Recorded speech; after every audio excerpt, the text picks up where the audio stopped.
Hello সকলে কেমন আছেন? আবার চলে এসেছি নতুন রেসিপি নিয়ে। আপনাদের সঙ্গে নতুন রেসিপি শেয়ার করব। রেসিপিটি হলো ছোলা বাটোরা। ছোলা বাটোরা কী করে বানাতে হয় আমি আপনাদের সঙ্গে শেয়ার করব। চলো মোবাইলটা রেখে দিলাম।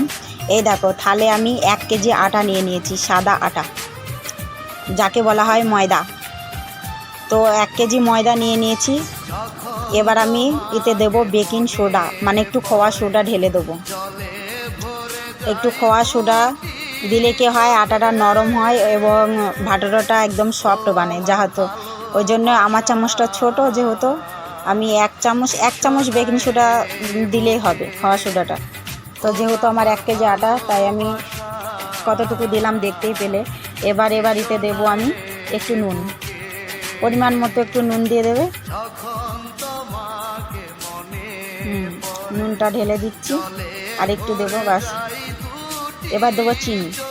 এটা লাল চিনি কেন, এটা হলো গুড়ের চিনি, ওই জন্য লাল। তো আমার চিনি, সাদা চিনি খতম হয়ে গেছে, তাই এই লাল চিনিটা দিয়ে দিচ্ছি। ব্যাস, একটু চিনি দিলে কি হয়, জিনিসটা সফট এবং হালকা মিঠা মিঠা ভাব আছে। সাথে সাথে আমি এতে দেবো ঘি। তোমরা যদি চাইলে ঘি দিতেও পারো, নাহলে রিফাইন সাদা তেল দিতেও পারো। যেহেতু আমার কাছে ঘি আছে, তাই আমি ঘিটা 2 চামচ দেবো। আর তোমরা পারলে রিফাইন তেল দিবে, রিফাইন তেল দিয়েও ভালো হয়। তো অলরেডি আমি সব ঢেলে দিয়েছি। এবার এতে ঢালবো দই, যেটা হলো মেন উপকরণ। দই ছাড়া তো হবেই না ভাটোরা, কারণ দই এমন একটা খাট্টা খাট্টা ভাব আনে ভাটোরাতে, খেতে হেভি টেস্ট হয়। যেহেতু এটা আমার প্যাকেটের দই, কারণ ঘরে বসানো দই যদি আপনাদের থাকে আপনারা দিতে পারেন। তো আমি যতটা পরিমাণ দরকার ততটা পরিমাণ দই ঢেলে দিলাম। দইটা একটু বেশি দিয়ে দেবেন, যেহেতু আমি 1 পোয়া মতো দই ঢেলে দিয়েছি অলরেডি 1 কেজি আটাতে। তো এটা আমি দেখো মিলিয়ে, বাস আটাটা গোনা হয়ে গেছে। এবার আমি এতে একটু সাদা অয়েল ওপরে মিশিয়ে দেবো। রিফাইন তেলটা ওপরে মিশিয়ে দিলে কি হবে,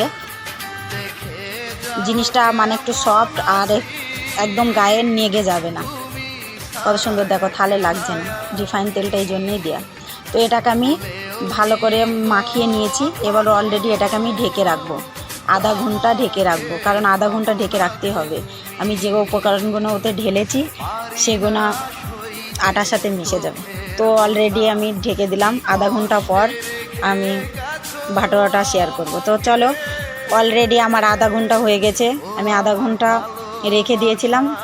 যেহেতু দেখো আটাটা কত সুন্দর ফুলেছে, একদম সফট তুলতুলে হয়ে গেছে। আর ভাটোরার আটা শক্ত করলে হবে না, হামেশা একটু নরম, মানে বেশি না, নরম করতে হবে। আমার দেখতেই পাচ্ছ আটাটা অলরেডি আমি হাত দিয়ে ম্যাশ করছি কতটা নরম।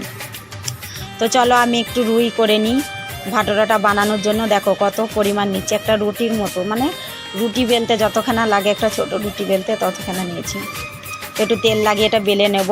সাথে সাথে আমার ভিডিওটা যদি ভালো লাগে একটু লাইক কমেন্ট করবেন। কমেন্ট করলে কি হয়, উৎসাহ বাড়ে বানানোর জন্য, এবং অন্যকে শেয়ার করলে দেখার সুবিধা হয়ে যাবে। তো এটা দেখো গোল বানালে হবে না, এটাকে হালকা গোল করে লম্বায় টেনে নিতে হবে। অলরেডি আমি গ্যাসে কড়া রেখে দিয়েছি, গরম হয়ে গেছে আমার অয়েল। তো আমি এটা দেখো কত সুন্দর করেছি। এবার এটাকে আমি কড়াতে ছেড়ে দিলাম। তো যতক্ষণ আমার ভাটোরাটা হচ্ছে ততক্ষণ আপনাদের একটা কথা বলি। ভিডিওটা এই জন্যে বানানো হচ্ছে যে অনেকেই ভাটোরা মানে বানাতে গিয়ে বলে, বাবা ভাটোরা কী জিনিস। তো ছোলা ভাটোরা সিম্পল, দেখতেই পাচ্ছ তেল ছিটকে আসছে। তো ভিডিওটা যদি ভালো লাগে বলেই তো দিলাম, একটু লাইক করবেন। তো আমার ভাটোরাটা অলরেডি হয়ে গেছে। তো আমি সাথে সাথে আপনাদেরকে ছোলা কী করে বানাতে হয়, ছোলাও আমার অলরেডি বানানো হয়ে গেছে। ছোলার ভিডিওটা অন্যদিন শেয়ার করব, দেখাচ্ছি। দেখো ভিডিওটি ভালো লাগলে অবশ্যই লাইক করবেন। তো দেখো আমার ছোলার ভিডিওটা আমি অন্যদিন বানাবো। কত সুন্দর কালার, আমি ঘরের মশলা দিয়ে বানিয়েছি। চলো বাই, বাকিটা বানিয়ে নিই।